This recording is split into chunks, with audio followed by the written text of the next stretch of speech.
জিলা সমিতিৰ অন্তৰ্গত বিভিন্ন আঞ্চলিকৰ বিষয়ববীয়াসকল, বৃহত্তৰ চাপৰগ্ৰাম বালাপাৰা অঞ্চলৰ অতিকৈ শ্ৰদ্ধাৰ শিক্ষাগুৰু, শিক্ষাবিদ, বুদ্ধিজীৱী, বৃহৎ এই অঞ্চলৰ সমাজসেৱী লোকসকল, মঞ্চৰ সন্মুখত বহি থকা অতিকৈ শ্ৰদ্ধাৰ পিতৃ সমতুল্য, ভাতৃ সমতুল্য বয়োজ্যেষ্ঠ ব্যক্তিসকল, আই মাতৃ ভণ্টিসকল, সকলোকে এবিএমচিৰ কেন্দ্ৰীয় সমিতিৰ পবিত্ৰ মজিয়াৰ পৰা আপোনালোকক আটাইকে সংগ্ৰামী অভিনন্দন জ্ঞাপন কৰাৰ লগতে এবিএমচিৰ ২০তম প্ৰতিষ্ঠা দিৱসৰ শুভেচ্ছা জ্ঞাপন কৰিছো।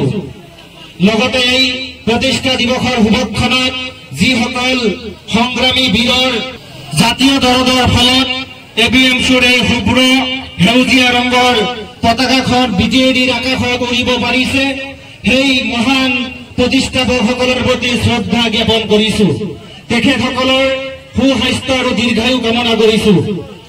শ্ৰদ্ধেয় ৰাইজ, আপোনালোকে আটাই বিশেষকৈ আমাৰ কোকৰাঝাৰ জিলাৰ মানুহখিনিক কোৱাৰ প্ৰয়োজন নাই যদিও তথাপিও বৰ্তমান যিসকল প্ৰজন্ম, সেই প্ৰজন্মক আমি যুগে যুগে চিঞৰি চিঞৰি কৈ থৈ যাব লাগিব যে বিজেডিৰ বুকুত এটা ছাত্ৰ সংগঠন এই কাৰণেই প্ৰতিষ্ঠা হৈছিল যে আমাৰ ওপৰত অন্যায় কৰা হৈছিল, আমাৰ ওপৰত অত্যাচাৰ কৰা হৈছিল, এনেকুৱা এটা দুৰ্যোগৰ মাজত আমি জীৱন যাপন কৰিছিলো যে কলা ডাৱৰে আমাৰ ওপৰত ছানি ধৰিছিল।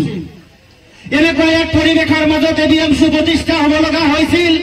এই কথাষাৰ এই বৰ্তমান প্ৰজন্মক আমি চিঞৰি চিঞৰি কৈ থৈ যাব লাগিব।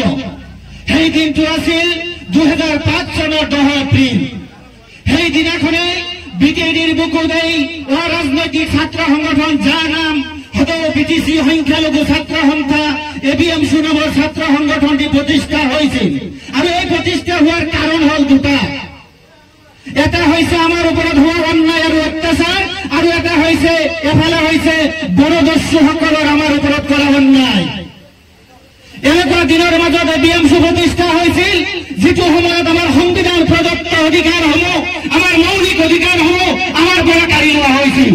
আৰু যাৰ পৰিপ্ৰেক্ষিততেই বিজেডিৰ কেইজনমান উদীয়মান যুৱক মহিবুল ইছলাম চাহাবৰ নেতৃত্বত ৭জনকৈ প্ৰতিষ্ঠাপকৰ নেতৃত্বত বিজেডিৰ বুকুত এই ছাত্ৰ সংগঠনটি প্ৰতিষ্ঠা হৈছিল। আৰু এই বিজেডি অঞ্চলৰ প্ৰতিটো প্ৰান্তৰ সংখ্যালঘু জনগণৰ স্বতঃস্ফূৰ্ত সহায় সহযোগিতাত কম দিনৰ ভিতৰতেই এই এবিএমচি নামৰ ছাত্ৰ সংগঠনটি বিজেডিৰ প্ৰান্তে আজিৰ এই প্ৰতিষ্ঠা দিৱসৰ উপলক্ষত যিসকল সংখ্যালঘু দৰদী জনগণৰ সমৰ্থনত এবিএমচি প্ৰতিষ্ঠা হৈছিল তেখেতসকলক আমি ধন্যবাদ জ্ঞাপন কৰিছো। শ্ৰদ্ধেয় ৰাইজ, বিভিন্ন সমস্যাৰে জৰ্জৰিত আজি আমাৰ জনগোষ্ঠী। আজি ধৰ্ম নিৰাপদ নহয়, জাতি নিৰাপদ নহয়।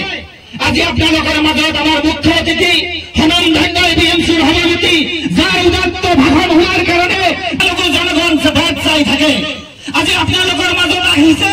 তেখেতে নিশ্চয় বৰ্তমান পৰিস্থিতি, সাম্প্ৰতিক পৰিস্থিতিৰ ওপৰত, আমাৰ ধৰ্মীয় অনুভূতিৰ ওপৰত আঘাত ধৰা, আমাৰ সংবিধান প্ৰদত্ত অধিকাৰসমূহ আমাৰ পৰা কেনেকৈ কাঢ়ি লৈ যোৱা হৈ আছে, ইয়াৰ ওপৰত নিশ্চয় তেখেতে আলোচনা কৰিব।